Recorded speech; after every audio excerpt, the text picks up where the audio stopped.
ainda, né? Pra mim também. Né? Percepção. Pra mim fica mexendo. Percepção é assim, Pra mim né? fica mexendo mesmo que tá parado. Sim. Então, pessoal, a proposta ali, né, pede para você olhar os círculos da imagem e fixar sem fixar em nenhum ponto, né? Nenhum deles. Você vai observar a imagem inteira, né? E aí é para perceber o que acontece. Em seguida, fixe o olhar somente em um círculo. Então, você olha para todos no geral e depois para um círculo, né?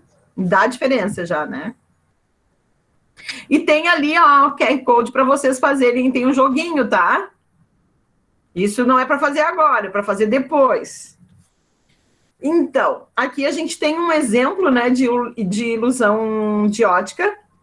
Eu estava vendo, só um pouquinho, tem outros, né, na internet, eu até estava vendo, mas aqui, olha só como tem. Vocês estão compartilhando, estão vendo, né? Olha esse daqui. Olha esse. Dá para vocês verem, né? Parece que tá girando. Parece. Prof, que página? Não tá em página, isso é meu, eu que tô compartilhando com vocês, gente. Ah, tá, mas é que queria QR Code. Olha, não, o QR Code ali é um jogo, não é para agora. Esse é o mesmo que vocês têm aí. Tem um que eu achei bem interessante, deixa eu ver se eu acho aqui. Esse, ó. As linhas, muito estranha, né? Mas tá tudo torto, não tá? Que loucura. Foca em uma, fica reto. Mas é isso. Elas, parece que elas não estão, ó. Para fritar os cérebros ali, né? Aí o que vocês enxergam? O Michael Jackson. O Michael Jackson. Aham. Olha esse. Tem uns que não são tanto, né? Esse aí pra mim não deu nada, não. Esse daí não mexeu nada. Olha esse. Uhum. Tá girando isso daí também. Esse aqui é massa. Ó. Parece que tá andando no túnel. Se tu colocar ele na tela inteira, a impressão que tu tem que colocar lá atrás na portinha, parece que tu tá, tipo, indo. E o corredor tá vindo. Olha esse. Elas estão em movimento, né? O tempo todo, ó. Sim. Parece que elas estão Como tremendo. você faz isso, né? Ilusão de ótica. Ilusão de ótica, é. Vamos voltar para a apostila. Aqui. Okay. Então, tem bastante ali brincadeira que a gente pode enganar o nosso cérebro, né? Então, esse é um exemplo de ilusão de ótica, e esses exemplos que eu passei aí para vocês, né? Porque o estímulo né, e acontece porque o estímulo visual, né, acaba enganando, e tá entre aspas, né? Enganando o nosso cérebro. Por isso que eu disse, você está sendo enganada, né? Dessa maneira, deixamos de perceber alguns detalhes, ou percebemos de forma diferente, né, do real, como aquele túnel ali, que parecia um túnel que a gente estava andando até o fim dele, né? Nossos sentidos estabelecem uma comunicação com o mundo por meio da percepção de sons, imagens, além de cheiro, gostos e texturas, a gente já falou na aula anterior. Então, estímulo, significado e a reação, né? Foi estímulo, significado e reação. O sistema nervoso, ele recebe todos esses estímulos, interpreta-os e retorna, né, as mensagens em forma de uma reação. Essa percepção do mundo, ela é fundamental para que possamos entender e reagir ao ambiente ao nosso redor. Esse conjunto de sentidos possibilita que a construção de autonomia individual, propiciando um melhor relacionamento com os outros e com o ambiente. A visão, ao entrar em uma sala fechada e completamente escura, não é possível enxergar, né? Ou a mesma coisa, quando a gente está, por exemplo, num ambiente bem iluminado e, de repente, a luz vai embora. A gente fica, de repente, primeiro a gente fica perdido, né? Primeiro momento a gente fica perdido. Logo em seguida, o nosso sistema, né, de comunicação visual aí com o cérebro, ele começa já a perceber alguns vultos, a gente já consegue entender o que está acontecendo à nossa volta, né? Então, aí vem a questão da visão, né? Quando vemos um objeto... Então, isso porque, por meio do sentido da visão, óbvio, né, é possível perceber os estímulos luminosos. Então, tem luz, a gente enxerga. Mas quando não tem, a gente consegue perceber por alguns, né, alguns vultos, pelo menos, né? Quando vemos algum objeto, captamos na realidade, a luz que está sendo emitida ou refletida sobre ele, tá? Então, graças à luz é que a gente consegue enxergar, senão a gente não enxerga, é óbvio, né? Assim, ao olharmos... Desculpa.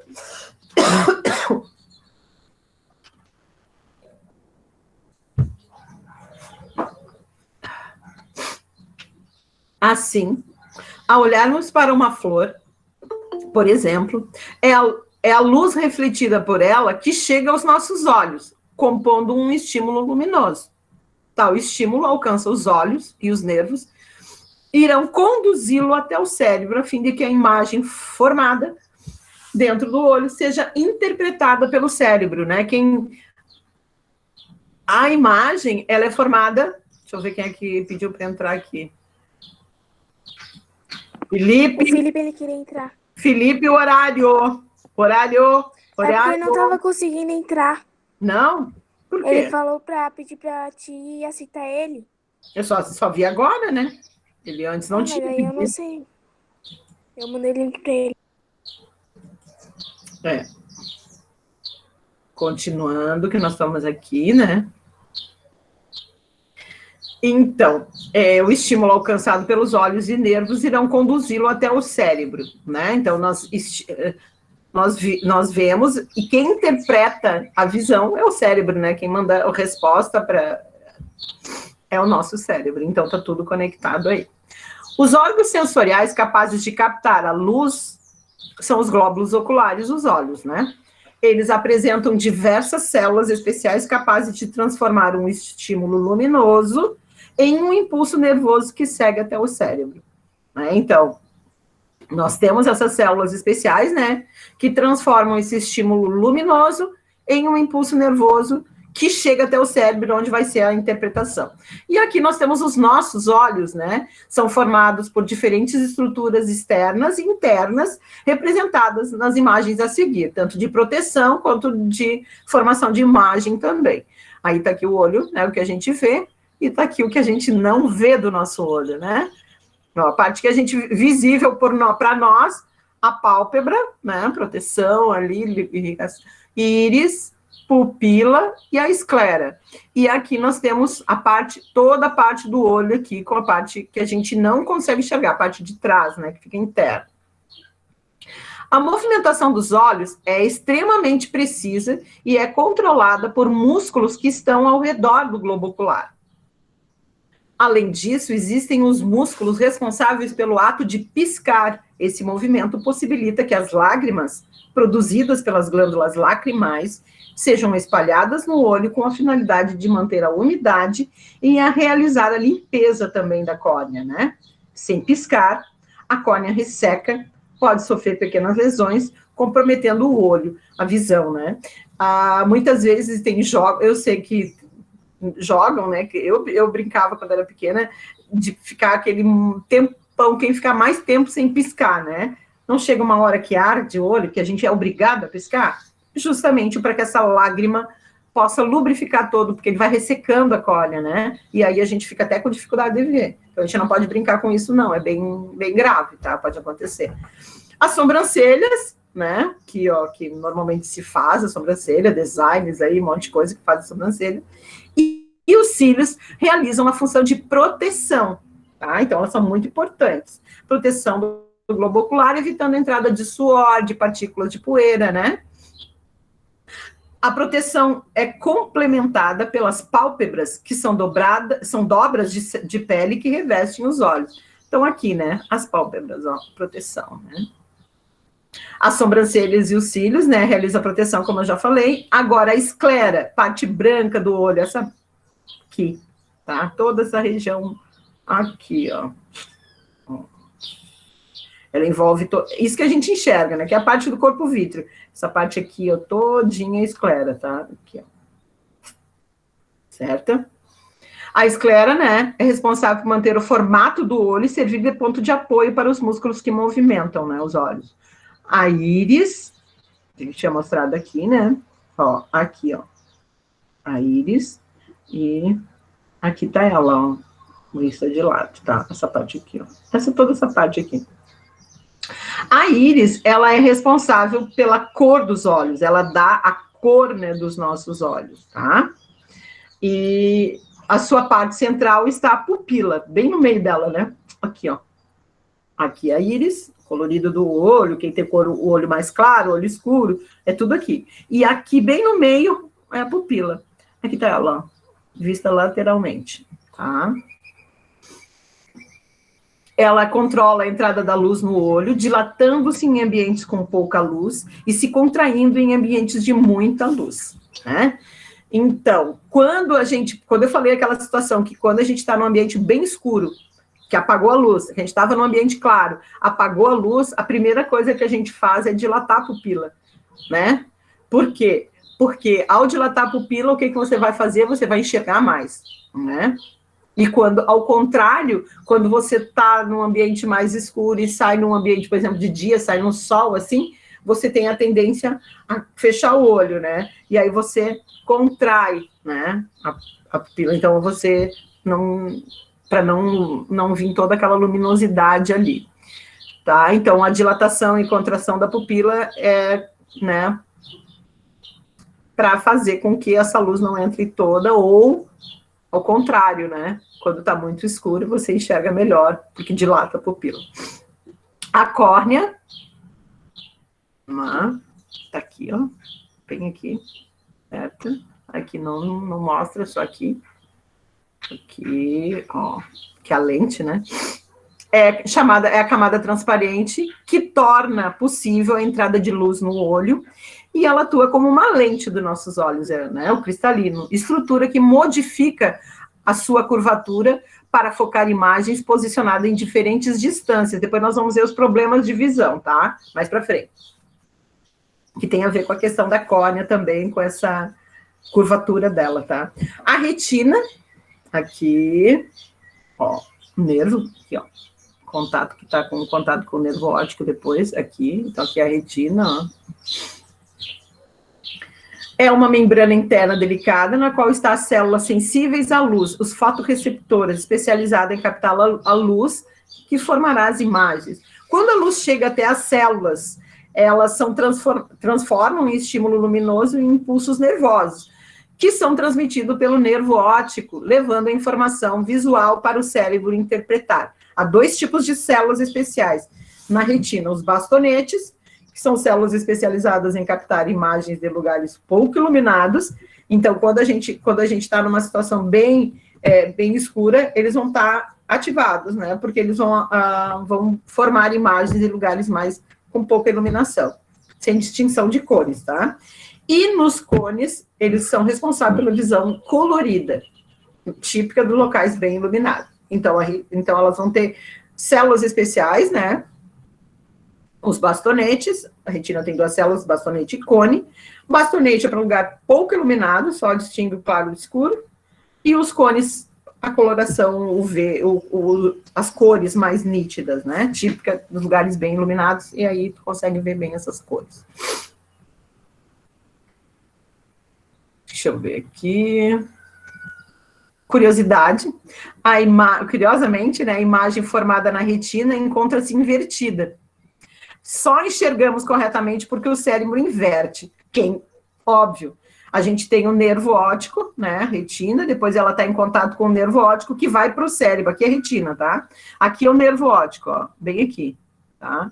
Então, o que vai acontecer? Ele vai levar a informação e quem fala, tá aqui o cão viradinho, ó. Quem vai desvirar é o nosso cérebro, quem faz a visão invertida é o nosso cérebro. Como se fosse uma foto, né? E agora, gente, essa atividade aí, ó, na região da retina, onde se insere, né, o nervo óptico, não existem receptores de luz. Esse local é chamado de ponto cego. todas as imagens projetadas nessa região são detectadas, não são detectadas, né? Para comprovar isso, faça o seguinte teste. Feche o seu olho esquerdo, a imagem, eu não sei se vai ajudar, mas dá para vocês fazerem isso com a apostila de vocês, tá? Pega a apostila. Ó, então o que você vai fazer? Né? Você vai pegar, ó, feche um olho esquerdo, fixando a cruz com o olho direito. Então, você está olhando. Eu, olhando para a tela, eu já não enxergo mais a bola. Vocês estão fazendo isso? Pretinha. Ó, você vai fixar. Eu estou fazendo isso, eu não estou enxergando, tá, gente? Então, eu só estou enxergando a cruz. Então, eu tapo, ó, fecho o lado esquerdo. Fechei, tá ok. E fixa o olho direito.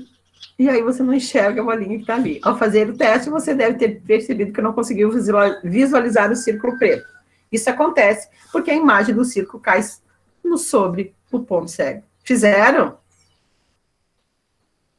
Fizeram, pessoal? Eu fiz, mas eu ainda enxerguei um pouquinho.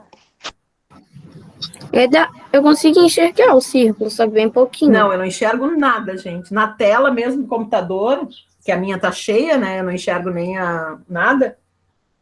Mas se você fizer com a apostila também é a mesma coisa, tá? Você vai fazer isso aqui e vai fazer isso aqui. Eu não tô enxergando nada. Sim, eu tentei na apostila e tentei aí Bota um pouquinho mais pra frente. na tela. Isso. Visão, isso aqui é uma visão de, ó, para descobrir, produz a sua própria ilusão de ótica, ó. Materiais, tá no material de apoio, tá? Vocês vão fazer lá, vocês vão fazer isso aqui, tá todo o material lá, só tem que ter isso aqui, ó. Recorte e colhe os discos do vaso com as flores, e depois faça isso aqui, ó. Só. Mas eu fiz um desse. Fez? Eu era pequeno. Uma vez eu fiz um desse, só que era com palito, daí era um coelho numa cartola, que tu fica girando a mão para um lado e pro outro, daí é como se ele estivesse dentro da cartola. Uhum. Então, isso aqui é para vocês fazerem como tarefa, tá? Ó, e esse daqui também, ó. Tudo é do material de apoio. Você pode mudar o desenho, fazer o que você quiser lá naquele desenho, tá? É uma brincadeira de ilusão de ótica. Podem fazer, é bem legal. Ok? Alterações na visão e o uso de lentes. Aí vem os problemas de visão, né? Estudamos que em um olho normal, as imagens se formam invertidas na retina, né? Algumas pessoas podem apresentar alterações no globo ocular, sejam por motivos genéticos, pela idade ou por outros fatores. Essas alterações podem fazer com que as imagens se formem antes ou depois da retina, alterando a nitidez que está sendo observada. Embora os problemas de visão possam ter outras origens, basicamente todas as alterações resultam em dificuldades para ver de longe ou de perto, até perda parcial ou total da visão. Em muitos casos, a correção da nitidez das imagens pode ser realizada com o uso de lentes corretivas, como óculos ou lentes de contato. Há situações em que são realizadas cirurgias corretivas que possibilitam a melhora da visão. Eu já fiz essa cirurgia, tá? Então, eu tinha presbiopia, fiz a correção e hoje eu não uso mais óculos. As lentes corretivas geralmente são fabricadas de materiais transparentes que devem ser produzidas de acordo com o tipo e o grau de problema que a pessoa apresenta e que necessita ser corrigido. A função básica das lentes corretivas é alterar a direção dos raios luminosos para que a imagem forme corretamente na retina, corrigindo o problema. E aí o cérebro interpreta bem. As lentes podem ser convergentes ou divergentes, né? Aí aqui nós temos as lentes convergentes, que elas recebem esse nome porque convergem, ou seja, direcionam os raios de luz paralelos para um único ponto chamado de foco. Então, olha só, elas convergem, que o desvio da luz, a luz vem aqui, aqui, aqui, aqui, tudo é luz. E elas convergem para um único foco. Aqui o foco. As lentes convergentes são utilizadas, por exemplo, em microscópios, lupas, máquinas fotográficas e óculos para pessoas que não enxergam bem de perto. Tá? divergentes são lentes que divergem, ou seja, direcionam os raios de luz de um ponto único, tá lá o foco, né? Um ponto único, ó, luz, luz, luz, luz, né? Desvio, e aí esses aumentam, né, por um ponto foco para diferentes pontos. Essas lentes aumentam o campo de visão da pessoa que está observando, né, e são usadas, por exemplo, quando a gente, no olho mágico, né? Você já deve ter visto, olhado num olho mágico, a gente olha num único ponto e ele abre o campo de visão, né? Então, é isso que acontece. Então, ela é divergente. Ela pega um único foco e abre para os lados. Em óculos, são pessoas que não enxergam de longe também, tá? É usado esse tipo de lentes divergentes. Nos seres humanos, as lentes são utilizadas para corrigir algumas alterações visuais, tais como hipermetropia, miopia, estigmatismo, presbiopia. Além dessas alterações, há outros tipos de problemas de visão, né, que não são corrigidas com o uso de lentes, como o glaucoma, tá? Que é a pressão, que aumenta a pressão ocular aí. Hipermetropia, que a gente falou ali como um problema de visão, né? Pessoas com hipermetropia, elas enxergam bem os objetos que estão longe, mas não visualizam com nitidez objetos próximos, né? Na hipermetropia, o globo ocular é mais curto que o olho normal, e a imagem não é formada, né, sobre a retina, mas ela é depois da retina. Para corrigir as distorções, utilizam-se lentes convergentes, que convergem os raios luminosos sobre a retina, formando uma imagem nítida, né? Para quem tem problema aí da hipermetropia. Então, é convergente, né? Pega a luz, ó, e manda para um único ponto, né? E aí a formação da imagem. O olho com hipermetropia, né? E o olho com lente corretiva aqui, né? Agora, a miopia, né? A maioria das miopias aí são genéticas, né? As pessoas míopes enxergam com pouca nitidez, né? Os objetos que estão longe. Normalmente, se ela não está de óculos, né? Corretivo, ela vai enxergar as pessoas de longe, assim, um borrão no rosto. Não enxerga muito bem, nitidamente, né? Vendo-os com uma imagem embaçada, né? Acontece porque os míopes, a imagem se forma antes da retina, pois o globo ocular tem um formato mais alongado, né? Em relação ao olho normal. Para a correção do problema, utiliza-se as lentes divergentes, né? Que eles pegam de um foco e abrem, né? Como se fosse um olho mágico lá. Essas lentes fazem com que os raios luminosos passam por elas, se abram, né? Assim a imagem é deslocada para a retina, tornando ela nítida, né? E aqui está mostrando como é que acontece, né? Mudança simples no hábito ajuda a conter o avanço da miopia. Estima-se que em 2050, metade da população será míope. O motivo para a epidemia, né, entre aspas aí, né, seria o fato de as pessoas não passarem mais tempo ao ar livre, né? Tem essa aqui adquirida, no caso, não genética, né? Encaminhamento, acessão e conexões. Em 33... isso aqui é outra atividade. Em 33 anos, estima-se que a metade da população mundial será míope. Os números assustam, mas nos últimos 50 anos, o número de indivíduos diagnosticados com a doença duplicou. Segundo especialistas, estamos em meio a uma epidemia global de miopia. Alguns estudos dizem que a doença progrediria mais lentamente em crianças que passassem mais tempo ao ar livre. O hábito não é capaz de regredir o grau da miopia, mas pode diminuir a possibilidade de mais pessoas desenvolverem a doença, afirma Arthur Scheffer, secretário-geral da Associação Paranaense de Oftalmologia. Descansar a vista também é uma prática recomendável, principalmente para quem trabalha com computadores e livros. E aí a gente está numa era muito computadorizada, né? Aulas em computador, e aí cada vez mais os problemas de visão provavelmente nessa pandemia se potencializaram. Quem já tinha começou a ter mais problemas aí, e aí foi obrigado a colocar um óculos, né? Passar muito tempo olhando para objetos próximos pode mudar o risco, aumentar o risco para miopia. Após 1 hora, forçando a visão, é importante ficar ao menos 5 minutos olhando para longe. Isso ajuda a relaxar os músculos. A minha mãe também, ela não deixa eu ver o celular no escuro, ela disse que só pode ver no claro. Isso, a luz muito forte em cima, né? Tá certa ela, tá? Isso prejudica bastante, diminui também, né? E a gente fica muito tempo, né, também. Imagina assim, ó, tudo escuro e a gente só com aquela luz em cima dos nossos olhos, gente. Força muito, tá? Tá certa ela. A presbiopia, que no caso foi o meu problema, né? Que é conhecida como vista cansada. E por conta da presbiopia que eu fiz a cirurgia no olho, tá? Laser.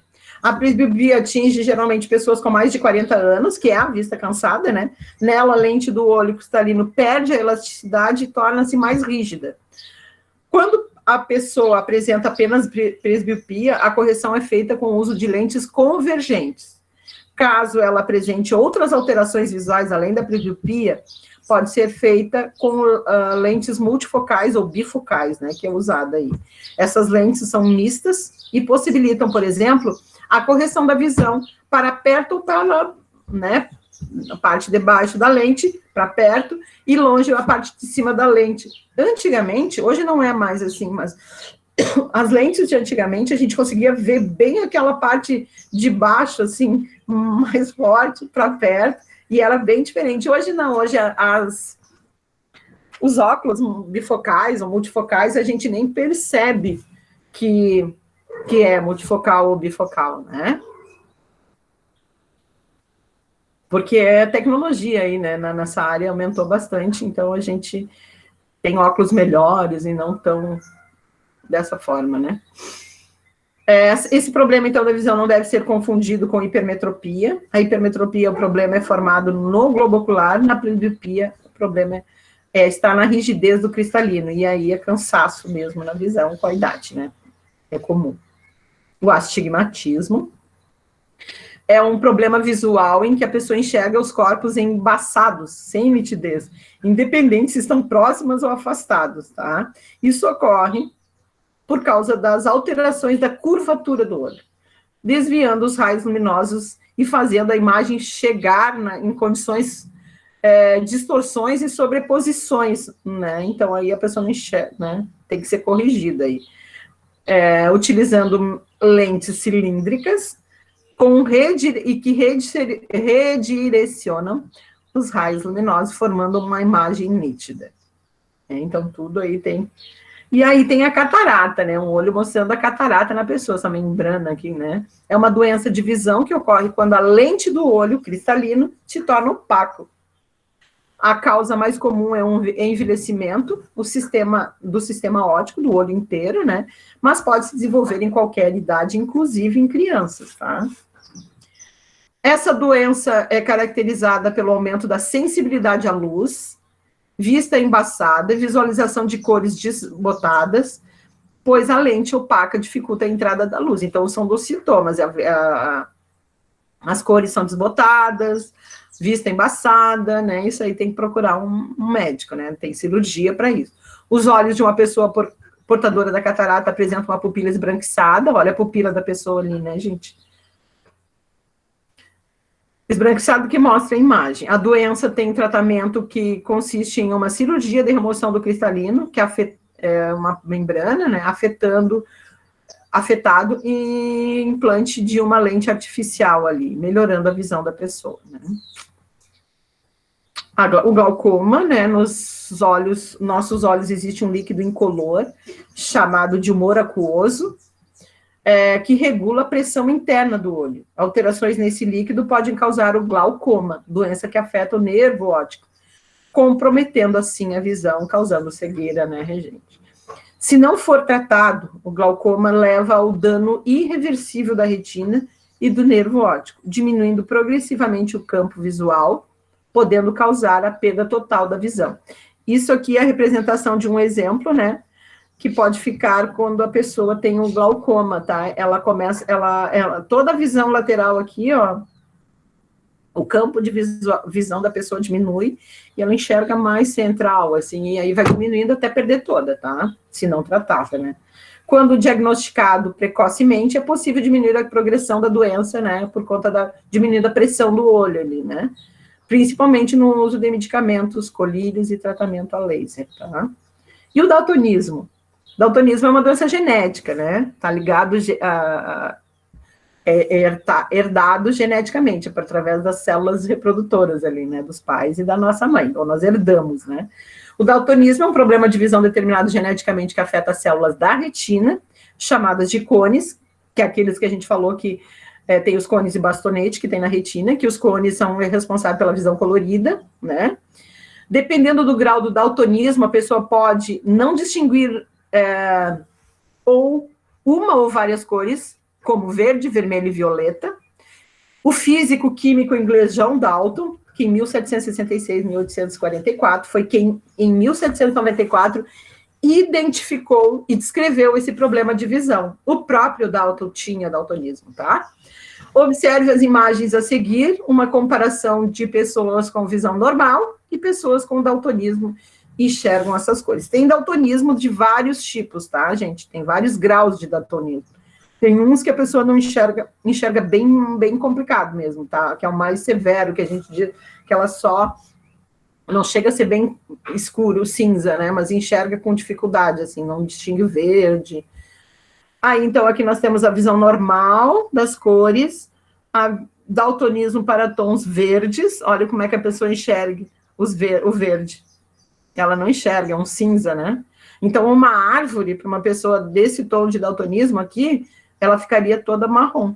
Um marrom mais escuro embaixo no caule e o verde lá em cima, assim, meio cinza. Daltonismo para o tom azul e amarelo. Olha, aqui é o amarelo, olha como é que a pessoa enxerga o amarelo. E o azul, olha como é que fica. Então, fica bem distorcido as cores. Eu conheço pessoas que têm daltonismo, e muitas vezes elas usam as roupas achando que estão com uma cor, que linda tua blusa, cor tal. Não, não é. E aí, por isso a questão não é da cor. E aí, nós temos esse teste aqui, de Shihara. Esse teste é para a gente ver se a gente tem ou não o daltonismo, placa desse teste. O que você enxerga? Você consegue enxergar os números que estão ali dentro? Algumas pessoas, se ela tem daltonismo, ela não enxerga, tá?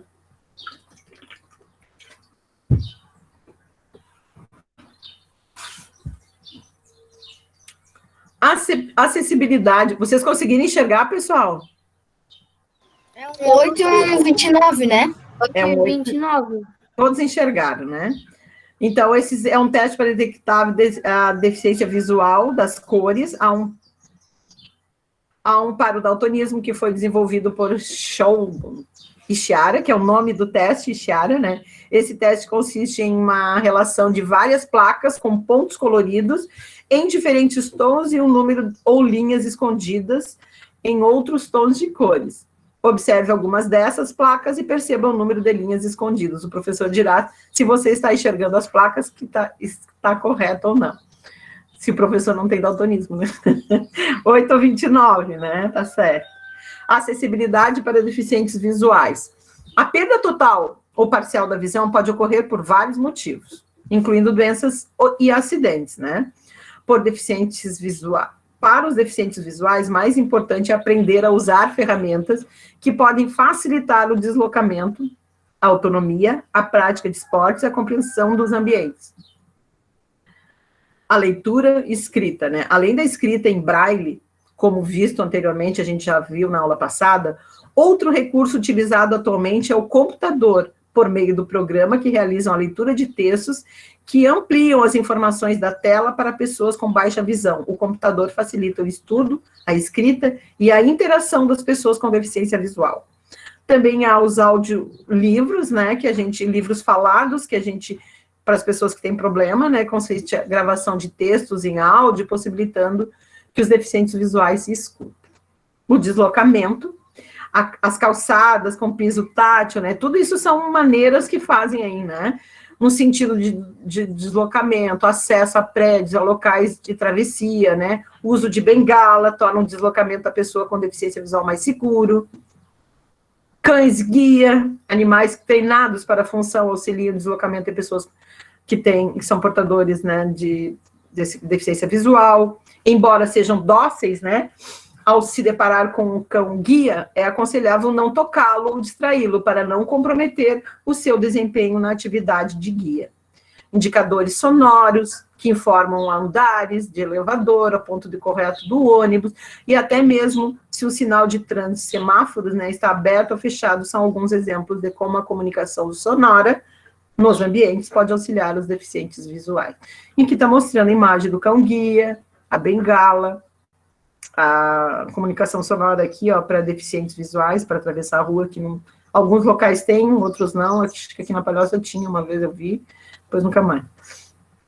E temos aí a audição, um outro sentido aí, né, importantíssimo para a nossa vida, né? É impossível perceber sons, ruídos que estão à nossa volta por meio da audição. As orelhas são os órgãos sensoriais responsáveis pela captação do som. O som é uma onda que surge por meio de diferentes vibrações. Essas vibrações, chamadas de ondas sonoras, se propagam, isto é, se movimentam em meios materiais, tais como gases, no ambiente, o ar, né, líquidos e sólidos, né? Quando não existe meio para propagação, não existe onda sonora. No caso, o vácuo, né, ausência total de matéria, né? As ondas sonoras apresentam uma determinada velocidade ao chegar à orelha. Fazem vibrar uma estrutura chamada membrana timpânica, uma membrana bem fininha que a gente tem, né? Essa membrana vibra, transmitindo um movimento a outras estruturas até a geração do impulso nervoso, que são levados ao cérebro que os interpreta. A velocidade com que a onda sonora se espalha depende da constituição dos materiais, se são sólidos, como a madeira, líquidos, como a água, ou gasoso, como o ar. Certas características dos meios, como a temperatura, o estado físico, interferem também nessa velocidade. Nos sólidos, a velocidade do som é maior do que nos líquidos e gases. No ácido, percorre 5.200 metros em 1 segundo, na água, o som percorre 1.000, né? Bem maior no ácido, né? Sólido, em 1.450 metros em 1 segundo. No ar, o som percorre 340 metros em 1 segundo. Podemos ouvir vários tipos de sons que são classificados em intensidade, fortes ou fracos, quanto ao número de oscilação, agudos ou graves. A intensidade pode ser entendida como um volume do som. Quando aumentamos o volume, escutamos um som de forte intensidade. Quando diminuímos o volume, escutamos um som de fraca intensidade. E aí mostrando a vibração ali das ondas sonoras. Um telefone celular, podemos alterar a intensidade sonora para escutarmos o som fraco ou forte, né? Que seria a intensidade sonora. Os sons produzidos nas nossas vozes, pelos instrumentos musicais ou por quaisquer objetos, podem ser graves ou agudos. Essa classificação está relacionada com a frequência sonora. Ela corresponde ao número de vibrações de onda em determinado intervalo de tempo. Ela é medida em Hertz, né? Diferentes seres vivos podem escutar sons de diferentes frequências. O ser humano consegue ouvir entre 220 Hz ou 20 mil ou 20, né, Hz. Sons abaixo desse nível mínimo, de 20 Hz, extremamente graves, são chamados infrassons. Sons com essa frequência são ouvidos pelos seres humanos, não são ouvidos por nós, né? Abaixo dessa quantidade. E podem ser produzidos pelo vento, por alguns tipos de terremotos ou determinados animais, como elefantes, leões e tigres. Sons acima do nível de 20 mil Hz, extremamente agudos, também são ouvidos pelos seres humanos, não são ouvidos, desculpa, pelos seres humanos e são chamados de ultrassons. Podem ser produzidos e percebidos por cães, gatos, golfinhos ou morcegos, né? Existem vários sons de diferentes espécies de animais que emitem e ouvem, os quais são importantes para que haja comunicação entre eles, né? Mas que muitas vezes nós não percebemos, né? sendo captados apenas pelos aparelhos especiais. A orelha humana tem uma limitação para a percepção de sons, que é independente da frequência e de vibração. O som de um sussurro, por exemplo, não pode ser ouvido por uma pessoa que esteja distante. Eu tenho uma boa audição, então na sala de aula eu consigo ouvir muitos sussurros, até conversinhas assim, uma do lado da outra. Claro que aqui não dá, né? Mas é bem comum. Eu consigo perceber os sussurros muito bem. Pois se trata de um som de fraca intensidade, né? Já o som de uma turbina de avião pode causar problemas auditivos, inclusive, né? Por se tratar de um som de forte intensidade. E a gente tem que usar, muitas pessoas que trabalham, né, com aviões e aqueles que fazem manobras em aviões e em aeroportos, eles têm que usar os fones, né? E aí, cuidado com os fones, tá? A percepção e intensidade sonora é definida com um nível sonoro, né? A unidade de medida do nível sonoro é o Bell, B, em homenagem ao cientista escocês Alexander Graham Bell. Porém, é mais comum o uso de decibel, 10ª parte do Bell, para determinar o valor do nível sonoro de uma fonte emissora, pode-se utilizar o decibelímetro. O limite considerado confortável para a audição humana, de acordo com especialistas, é cerca de 50 decibéis. Considera-se que ruídos acima de 70 causam danos à nossa saúde, prejudicando a audição. Aí, o pouso de uma borboleta em uma folha, 0 decibéis, né? Conservação da voz normal a 1 metro. Conversação de voz normal a 1 metro, som, né? Nível sonoro, 60. Aí, respiração normal, 10, trânsito urbano, 80, né? Suspiro, 20, buzina de automóvel, 90. Ó, e aí já 70 já causam danos à saúde. Olha só como nós estamos aqui, ó. Trânsito, 90, show ao vivo, 110, meu Deus. Trovão, 120, foguete, 130, todos esses fazem mal, né? Agora aqui, ó, esses aqui, o nível sonoro abaixo do que a gente, né, tá bom, a gente consegue ouvir, interior da biblioteca, 30 decibéis, conversação em voz baixa, 40, né, então são sons aí. Tem gente que tem a mania de ouvir o som muito alto, música, por exemplo, né, eu já não gosto, para mim, cada pessoa tem um nível de tolerância também para o som, a mais e outros a menos, tá? Conjunto de todos os ruídos provenientes de uma ou mais fontes sonoras manifestadas ao mesmo tempo num ambiente qualquer caracteriza-se poluição sonora. Quando a gente fala, isso é uma poluição sonora, todo mundo gritando e falando ao mesmo tempo, né? A exposição à poluição sonora causa danos à saúde, tais como distúrbios do sono, estresse, perda de capacidade auditiva, surdez, dor de cabeça, alergia, distúrbios digestivos, falta de concentração, aumento dos batimentos cardíacos. Bastante coisa. À direita, o direito de não ser incomodado por ruídos de grande nível sonoro está regulamentado por lei em nosso país, sendo proibido perturbar pessoas, né, trabalho ou sossego alheio, tá? A audição humana, né, a orelha aí é o órgão responsável por isso, né, responsável pela percepção sonora e transformação de impulsos nervosos. A orelha humana é dividida em 3 partes, a orelha externa, a orelha média e a orelha interna. A região compreendida entre o meato acústico externo, também chamado de canal auditivo, e a membrana timpânica chamada externa, e o seu formato anatômico possibilita que as ondas sonoras sejam direcionadas, concentradas ao pavilhão auditivo, propagando-se em seguida pelo meato acústico até a membrana timpânica, fazendo a membrana vibrar. A orelha média se estende pela membrana timpânica até a orelha oval, e tá aqui, gente, ó, tá? Ó, meato acústico, então ele capta o som e ele direciona. Aqui tá a membrana timpânica, tá? É ela que vibra ali, que a gente falou, né? Então, a orelha média seria essa parte aqui, ó. Só essa parte aqui, tá? Onde tem esses ossículos, porque a membrana timpânica, ela vibra e bate nesses ossículos, que são os menores ossos do nosso corpo, tá? Bigorna, estribo e o martelo, são 3, tá? Aqui tá mostrando 2, o martelo não tá mostrando.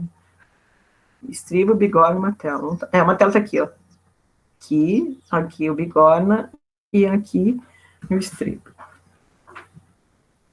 Então, esses 3 pequenos ossos recebem as vibrações da membrana timpânica e transmitem para a janela oval na orelha média. Há também a tuba auditiva, que está ligada à faringe, que permite o equilíbrio entre a pressão interna e atmosférica.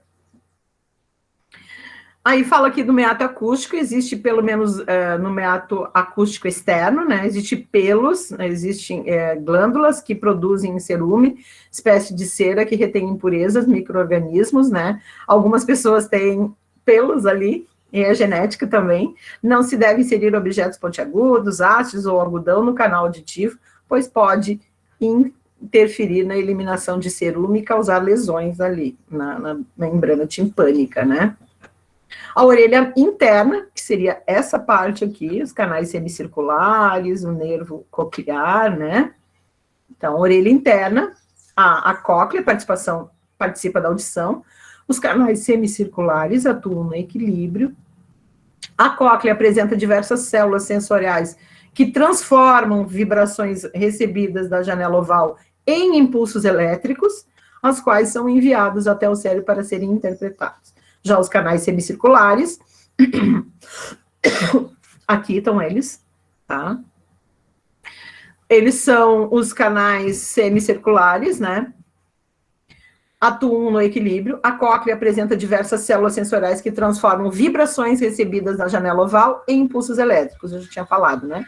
Quais são enviadas até o cérebro para serem interpretados. Já os canais semicirculares contêm um líquido que se desloca quando nos movimentamos. Por isso, esses canais são responsáveis pela orientação espacial e equilíbrio, né? Que seria aqui, ó. Aqui tá os canais semicirculares e aqui tá a cóclea. E aqui tá o nervo coclear, que vai ser interpretado no cérebro, né? E aí também temos os problemas de audição, né? Assim como temos os problemas de visão, nós também temos os problemas de audição. Quando somos crianças, ouvimos melhor do que qualquer fase, outra fase da vida. Mas a audição é um dos sentidos mais prejudicados com o nosso envelhecimento, principalmente para aquelas pessoas expostas a ruídos muito fortes, articulações dos ossos internos e a musculatura que regula a membrana timpânica ficam cada vez menos flexíveis, dificultando o caminho do som, prejudicando a audição com a idade, né? Além do envelhecimento, que é natural para alguns problemas de audição, que ocasionam perdas auditivas, podem ocorrer desde o nascimento ou ser adquiridos durante a vida, né? Ou em decorrência de características genéticas, doenças, lesões ou traumas, exposição de som, ruídos muito fortes, longos períodos, incluindo o uso constante de fones de ouvido, cada vez mais, né? As perdas auditivas devem ser avaliadas por médicos especialistas que irá identificar qual estrutura da orelha apresenta alterações e qual é o tratamento indicado. Em alguns casos, pode haver recomendações de cirurgias ou de uso de aparelhos de audição, os quais têm microfones que captam os sons e amplificam e o enviam ao interior da orelha.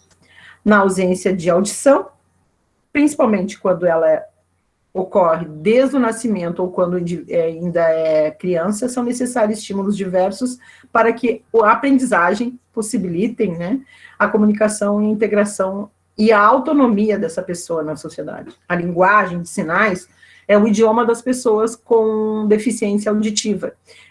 É baseada em gestos e sinais realizados com as mãos, os quais apresentam letras e palavras e expressões. A linguagem de sinais é diferente de cada país. A do Brasil, denominada Libras, né? Língua Brasileira de Sinais. As pessoas com deficiência auditiva normalmente não têm problemas nos órgãos da fala. Assim, geralmente podem aprender com acompanhamento de profissionais de linguagem da fala.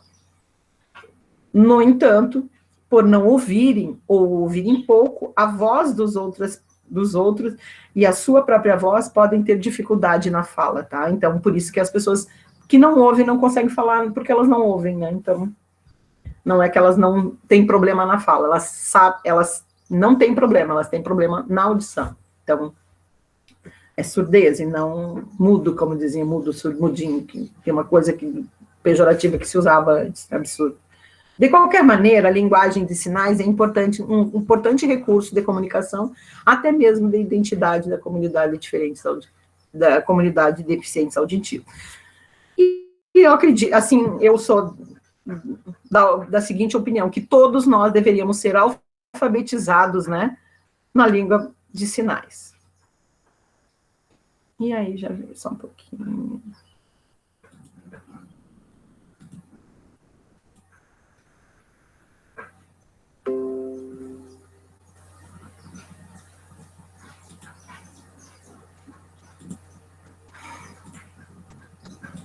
Pessoal, estão aí? Bastante coisa, né? Professora, Peraí. você já fez a chamada? Eu não, vou fazer agora. Calma, Pedro. Ah. Só um pouquinho, calma aí. Eu estou tentando aqui parar, mas não estou conseguindo. Meu Deus. Vamos lá. Aqui.